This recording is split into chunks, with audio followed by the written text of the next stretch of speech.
así que los recibí con una sonrisa forzada. Apenas crucé unas palabras cuando de pronto escuché el grito indignado. «Espera un momento. Tú estás soltera, Laura. No necesitas una casa tan grande. Somos familia, y la familia comparte, ¿no?» La voz de mi madre, Elena, salió despreocupada por el altavoz de mi celular, tan ligera como si estuviera comentando que íbamos a cenar al día siguiente. Sabía perfectamente que ese era el día de mi mudanza. Aún así, habló con total naturalidad, como si no estuviera pasando nada fuera de lo común. Una hora antes, había estacionado mi auto frente a la mansión de paredes de vidrio que llevaba años soñando. Estaba allí, imponente, en las laderas de Oakwood Hills. Ese era el día en que me mudaba a mi refugio de $1.000.000. Mi recompensa después de 6 años de esfuerzo constante, de sudor, de noches sin dormir y de terminar muchas veces cubierta de barro en obras dominadas por hombres que dudaban de mí. Ese momento debería haber sido luminoso. El camión de mudanza llegando con mis cosas, marcando simbólicamente el inicio de una nueva etapa en mi vida. Pero lo que encontré fue algo que jamás habría imaginado. En la entrada de mi casa había un enorme camión de mudanza que no reconocía. Los trabajadores entraban y salían, pero no estaban descargando mis pertenencias. Lo que llevaban era un sofá descolorido, un gabinete dorado exagerado y de un gusto terrible. No había dudas, esos muebles eran de mi hermana Carla. A un lado, escuché una voz arrogante resonando desde la terraza. «No rayen eso, esta será mi nueva oficina y mi casa, ¿entendido?» Era Marcos, mi cuñado, un supuesto experto en SEO cuya carrera aún no despegaba, pero que ya se comportaba como si fuera el dueño del lugar. Daba órdenes con total seguridad, como si esa mansión siempre le hubiera pertenecido. A través de la enorme pared de vidrio de la sala vi a Carla persiguiendo a sus 3 hijos. Corrían sin control sobre los pisos de madera maciza que acababa de mandar a instalar a medida. Pisos que todavía olían a barniz fresco y ellos los pisaban con zapatos llenos de tierra. No bajé del auto de inmediato. Antes de que la ira me dominara, algo dentro de mí se activó, la necesidad de observar, de registrar. Con los dedos temblorosos, presioné el botón de grabar en mi teléfono y comencé a documentarlo todo en silencio. Aquella invasión absurda. Mi lista de verificación de mudanza, apoyada en el tablero del auto, parecía una broma cruel frente a esa escena grotesca. Finalmente salí y avancé paso a paso hacia lo que debía ser mi santuario. «Oye, ponte a un lado», me gritó uno de los mudadores, asumiendo que yo era solo una extraña más. Lo ignoré por completo. Entré por la puerta principal y caminé directo hacia la sala. Allí, sobre la isla de cuarzo italiano que me había tomado meses elegir, había bolsas grasientas de comida rápida. Justo al lado estaba Carla, con un vaso en la mano. «Oh, Laura, ya llegaste», dijo animada. Esperábamos que fuera una sorpresa. «¿Mamá no te lo comentó?» Me saludó con una sonrisa amplia, completamente libre de culpa. «Carla, ¿qué está pasando aquí?», pregunté. «¿Por qué estás metiendo tus muebles en mi casa? ¿Por qué tus hijos están corriendo dentro de mi hogar?». Mi voz salió más baja de lo que esperaba, incluso para mí. «¿Cómo que qué está pasando?», respondió. «Mamá no te explicó nada. No ibas a vivir sola en una casa tan grande, ¿verdad? Sería un desperdicio. Nuestro lugar actual es pequeño para los niños y Marcos necesita una dirección que se vea exitosa para lanzar su negocio. Somos familia, lo normal es ayudarnos». Lo dijo como si me estuviera haciendo un favor al usar mi propia casa. Detrás de ella, sus hijos presionaban las manos llenas de barro contra la pared de vidrio recién instalada. Sentí que algo dentro de mí se rompía. «Yo nunca acepté esto», dije con firmeza. «Saquen todos los muebles ahora mismo. Díganle a los mudadores que se detengan». En ese momento, Marcos entró desde la terraza con el ceño fruncido. Tranquila, Laura. No exageres. Somos familia. Sí, tú pagas la hipoteca, pero es nuestra responsabilidad darle buen uso a este espacio. Si traigo clientes aquí, mi negocio va a despegar. Y cuando eso pase, incluso podría ayudarte con algunas cuotas de mantenimiento». Me quedé sin palabras. La casa que había conseguido con años de sacrificio, soportando gritos en obras y contando cada centavo, para ellos no era más que un accesorio. No me veían como persona. Solo era una billetera útil, un respaldo económico conveniente. Marcos parecía orgulloso, como si me estuviera ofreciendo algo generoso. Congelada en medio de la sala, vi pasar a los mudadores cargando un refrigerador viejo y golpeado. Se acercaba peligrosamente a mis gabinetes a medida, y entonces exploté. «Carla, Marcos, ¿cómo entraron siquiera a esta casa?». Yo cerré la puerta anoche, justo después de recibir las llaves del agente inmobiliario. Carla se detuvo, sonrió lentamente y sacó una llave de su bolsillo. La agitó frente a mí con una expresión triunfante. «Mamá me la dio», dijo. «Dijo que estabas muy ocupada con el trabajo y que no tendrías tiempo de preparar la mudanza. Así que lo mejor era que la familia entrara primero y dejara todo listo». Sentí el golpe como si me hubieran dado en la cabeza. Esa era la llave que, semanas atrás, había entregado a mi madre tras mucha insistencia. Me había dicho que era solo para limpiar o regar las plantas cuando yo no estuviera. Jamás imaginé que se la daría a Carla para que tomaran posesión de mi casa antes que yo, El mismo día de mi mudanza. Con las manos temblando, saqué el teléfono y llamé a mi madre de inmediato. Contestó casi al instante. «Oh, Laura, ya llegaste a tu nueva casa», dijo alegre. «Carla y su familia deberían estar allí ayudándote». Sorpresa. «¿Por qué le diste a Carla la llave de mi casa?», pregunté. «Están mudando sus cosas sin mi permiso. Haz que se detengan ahora mismo». Mi voz salió tensa, casi como un grito. Al otro lado de la línea, mi madre cambió de tono al instante. Pasó de la sorpresa a esa voz severa que usaba cuando yo era niña y no obedecía. «Laura, cálmate», dijo. «De verdad solo piensas en ti. No necesitas una casa tan grande. Mantenerla sola será una carga enorme. Carla tiene 3 hijos, y el nuevo negocio de Marcos necesita una dirección respetable para atraer inversionistas. Esto es una oportunidad para toda la familia. Es increíblemente egoísta que quieras quedarte con esa casa tú sola». Sentí como me hervía la sangre. «¿Negocio?», continuó. «¿Ya olvidaste cuántas veces Carla y Marcos han fracasado? ¿Cuánto dinero de tus ahorros para la jubilación se perdió con el colapso de las criptomonedas? ¿Y ese restaurante vegano de lujo que quebró cuando también me pediste que ayudara? ¿No te acuerdas?». Marcos, que había estado escuchando muy cerca, se puso rojo de inmediato. Dio un paso al frente y me señaló con el dedo. «No saques el pasado», espetó. «Eso fue el mercado siendo impredecible. No tuvo nada que ver con mis capacidades. Esta vez es distinto. Mi consultoría de IA ya está llamando la atención de inversionistas de Silicon Valley. No puedo reunirme con ellos dando la dirección de un departamento alquilado y destartalado. Necesito la marca Oakwood Hills». Carla se acercó para apoyarlo, asintiendo con firmeza. «Exacto, Laura. Compartir esta casa es tu deber como parte de la familia. Más de la mitad del camión ya está descargado y ya iniciamos los trámites para cambiar a los niños de escuela». «¿De qué estás hablando?», respondí. «Esta casa es mía. Yo la pagué». «No, Laura», intervino mi madre. «Incluso el dinero que ganaste viene, en última instancia, de que te criamos y pagamos tu educación. Eso significa que tus bienes también son bienes de la familia. Carla y Marcos ya están preparándose para dejar su casa actual. Esto ya está decidido». Y sin darme opción a responder, me colgó. El silencio que quedó en la sala fue brutal. Frente a mí, Carla y Marcos empezaron a hablar tranquilamente sobre cómo repartir las habitaciones, como si todo estuviera completamente resuelto. Entonces lo entendí, lo habían planeado todo desde el inicio. Meter sus cosas antes de que yo llegara, avanzar lo suficiente como para que revertirlo pareciera imposible. Estaban seguros de que, al final, yo cedería. Aquello era la forma final de la explotación que había soportado durante años, desplegándose sin pudor ante mis ojos. Mi trabajo como arquitecta paisajista nunca fue tan elegante como la gente imagina. No se trata de plantar flores bonitas ni de acomodar jardines perfectos. Mis verdaderos campos de batalla siempre fueron los sitios de construcción, barro, polvo, ruido y maquinaria pesada. En ambientes dominados por hombres, cada proyecto duro dejaba mis manos más ásperas, con tierra incrustada bajo las uñas. Nunca tomé vacaciones. Nunca compré ropa de diseñador. Ahorré cada centavo como si fuera un paso más hacia mi libertad. Y aún así, Carla y Marcos siempre etiquetaron mi éxito como dinero familiar sobrante. Marcos se llamaba a sí mismo un emprendedor visionario, pero en realidad era una aspiradora gigante, absorbiendo sin parar los ahorros de jubilación de mis padres. Primero fueron decenas de miles de dólares en minería de criptomonedas revolucionaria.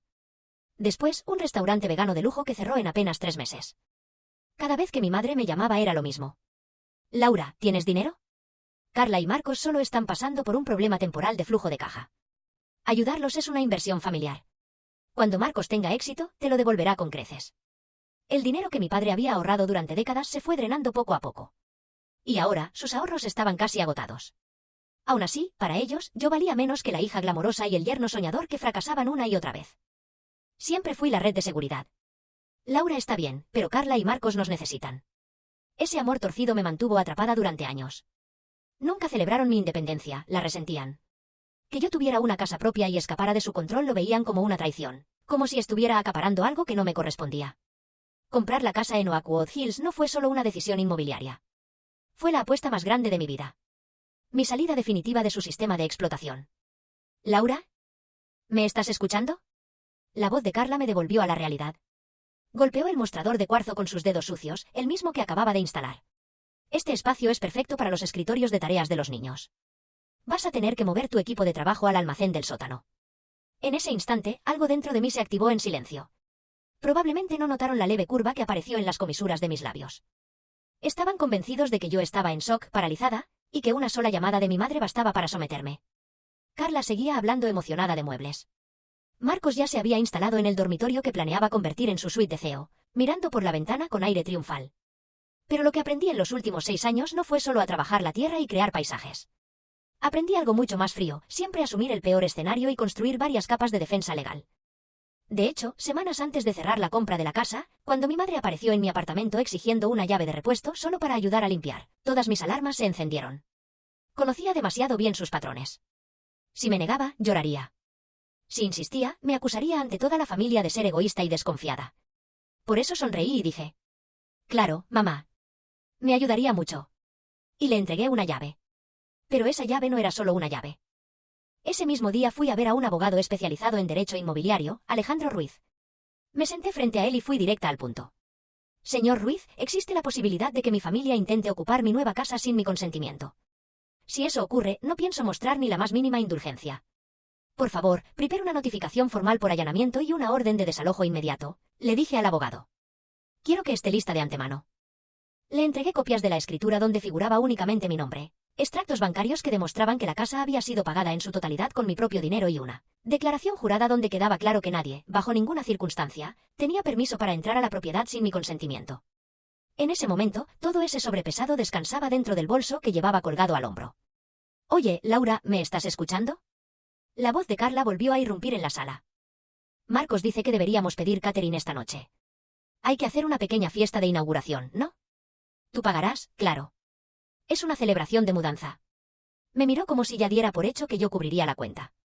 En cuanto vi esa expresión, supe que mi tiempo de espera había terminado. No respondí. Con total calma, saqué mi celular. Marqué otro número que ya tenía guardado. No era una empresa de catering ni mi madre. Era la estación de policía. Luego llamé directamente al abogado Ruiz, que ya estaba al tanto de la situación. «Sí, soy yo». «Sí, se confirmó una intrusión en la propiedad. Procedan de inmediato». En cuanto colgué, Marcos me miró desconcertado. «¿Con quién estás hablando? ¿Intrusión? ¿Qué problema tiene esta casa?». «Oh, sí», respondí. «Un problema muy serio». Me acerqué, metí la mano en mi bolso y saqué un sobre blanco impecable. En el instante en que Carla vio el logotipo impreso en el frente Ruiz y Asociados Offices, el color desapareció de su rostro. «Hay una sola regla en esta casa», dije con voz firme. «Nada entra aquí sin mi autorización. Ni siquiera basura. Ustedes cruzaron esa línea». A lo lejos, comenzaron a escucharse sirenas.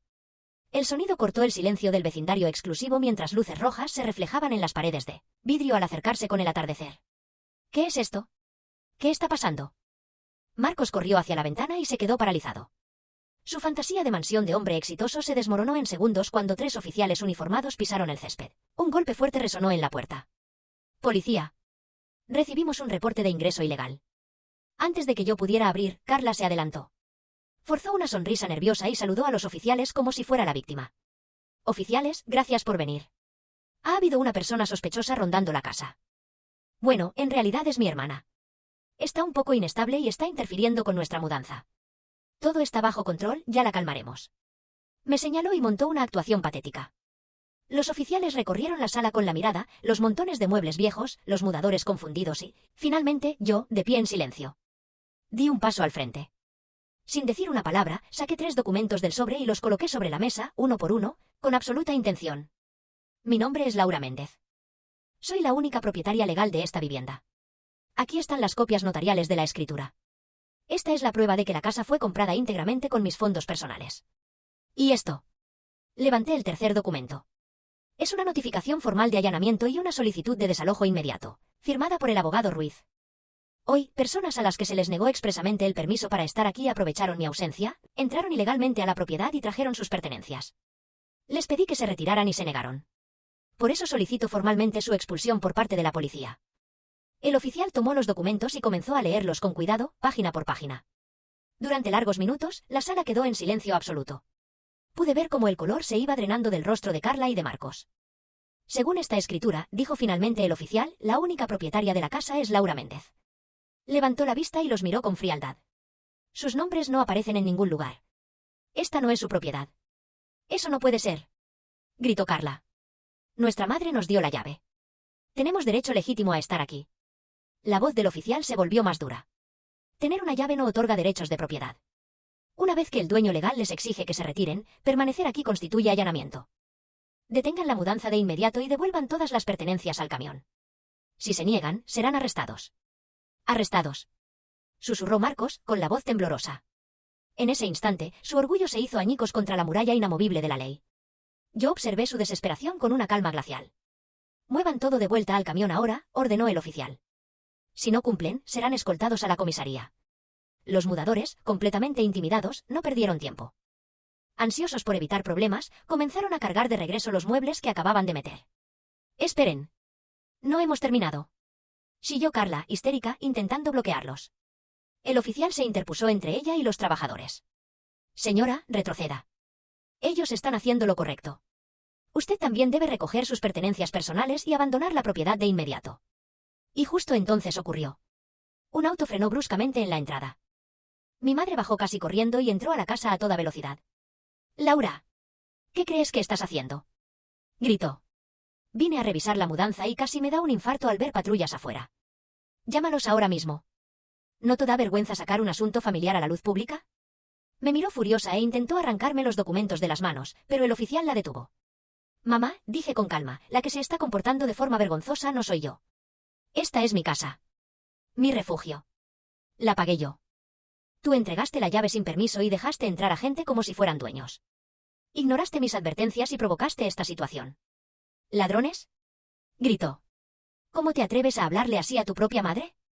Entonces mi madre se giró hacia los oficiales y colocó en su rostro esa sonrisa pulida que había perfeccionado, durante décadas. Intentó tomar el control con un encanto ensayado. Oficiales, lamento muchísimo esta situación, dijo. Mi hija está bajo mucha presión laboral y no está pensando con claridad.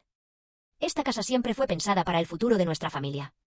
Ella la compró, sí, pero en realidad nos pertenece a todos. Yo tengo la llave legítimamente. El oficial ni siquiera parpadeó. Señora, estos documentos indican una sola propietaria legal, Laura Méndez. Y la propietaria ha dejado claro que no autoriza la entrada. No importa quién tenga la llave ni con qué intención se la entregaron. Eso no invalida la propiedad legal. Todo objeto dentro de la vivienda en este momento constituye evidencia de ocupación ilegal. Debe retirarse de inmediato. Eso es imposible. Están mintiendo. Gritó mi madre. Laura, llama a tu padre. Él no permitirá esto. Su voz se quebró en un chillido agudo que se escapó por las ventanas abiertas hacia el vecindario tranquilo. Pude ver a los vecinos asomarse discretamente detrás de sus cortinas, observando desde sus casas impecables. Oficial, por favor, esperen un poco más, suplicó Carla, con el rostro rojo de vergüenza. Sacar todo así es humillante. Los vecinos están mirando. El oficial miró su reloj con calma. Si les preocupa el tiempo, les sugiero que empiecen ahora mismo. Si la casa no queda despejada en 15 minutos, serán detenidos por allanamiento. Esto no es una advertencia vacía. Ese ultimátum fue el golpe final. Marcos se quebró. Murmurando algo ininteligible, agarró la silla ostentosa que había forzado dentro de la casa y la llevó de vuelta al camión con torpeza, como alguien que huye de una escena del crimen. Aquello era exactamente la implosión que yo había previsto. Durante años, dentro del sistema cerrado de mi familia, me trataron como una billetera conveniente, justificando su egoísmo con la excusa de los lazos familiares. Ahora, esa dinámica de poder sucia quedaba expuesta a plena luz del día, frente a la policía y bajo la mirada fría y juzgadora del vecindario. Carla notó a las esposas de los vecinos observando desde las ventanas y, apresurada, bajó la cabeza mientras metía los juguetes embarrados de sus hijos en bolsas de basura. El orgullo con el que horas antes había declarado que esa casa era de la familia había desaparecido por completo. Laura, eres realmente aterradora, escupió mi madre. ¿Qué crees que estás haciendo al someter a tu propia familia a algo así? En sus ojos ya no era su hija. Era una mujer cruel que había dado la espalda a los suyos. No hice nada más que protegerme, mamá, respondí con calma. Y gracias a eso, a partir de hoy puedo vivir en paz. No más invasiones. No más personas aprovechándose de mí. No más parásitos viviendo del fruto de mi trabajo. ¿Parásitos? Gritó. Yo te amé. Te crié. El amor del que hablas siempre tuvo un precio, contesté. Usaste el dinero que gané para cubrir los fracasos de Marcos. Me robaste tiempo para criar a los hijos de Carla. Intentaste usar mi casa para alimentar su vanidad. Eso no es amor. Es explotación. Y se acabó. Saqué otro documento de mi bolso y se lo mostré. Este es un borrador de una orden legal de no contacto, emitida a través del abogado Ruiz y dirigida a todos ustedes. Será entregada formalmente mañana. Si cualquiera vuelve a pisar mi propiedad o me acosa por teléfono una sola vez, tomaré acciones legales inmediatas. Esta es su última advertencia. Mi madre miró el papel con incredulidad. Toda su fuerza pareció abandonarla de golpe. La última caja fue cargada al camión y la puerta trasera se cerró con un golpe metálico seco. Marcos y Carla no tuvieron ni la dignidad de lanzar un insulto final. Subieron a su auto y se marcharon. Entonces, por fin, el silencio real cayó sobre la casa. Mi teléfono vibró con violencia. Era un mensaje de mi padre. Laura, has perdido la cabeza. Llamar a la policía contra tu propia hermana y sus hijos pequeños, eres lo más bajo de lo bajo. Toda la familia ya lo sabe. Llama a Carla y discúlpate. Era una declaración de exilio y una amenaza velada, usando el arma que creían que más me afectaría. La opinión familiar. La vieja yo se habría ahogado en culpa. Esta vez, solo exhalé lentamente. Bloqueé todos los contactos familiares. Días antes, también había cerrado las defensas físicas. Todas las llaves de repuesto recuperadas fueron destruidas. En la puerta principal instalé un sistema de seguridad biométrico de última generación.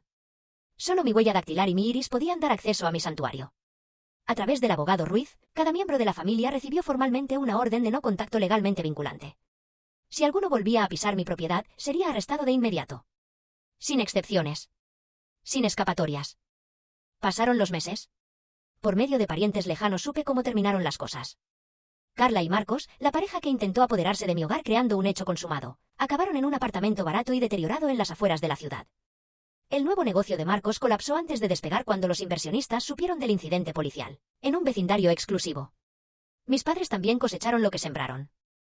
Tras años de sacrificar a una hija por los demás, quedaron aislados, convertidos en un murmullo incómodo dentro de su propia comunidad. En cuanto a mí, ahora vivo en mi santuario de $1 millón junto a mi perro Bruno. Mi vida ya no tambalea. Ya no tengo que romperme en pedazos para cumplir expectativas ajenas. Ya no sacrifico mis recursos para arreglar una familia rota. Frente a mí se extiende una enorme pared de vidrio, de piso a techo. Cada centímetro de esa vista abierta y limpia es prueba de la libertad que recuperé con mis propias manos. Y esta vez, es definitiva.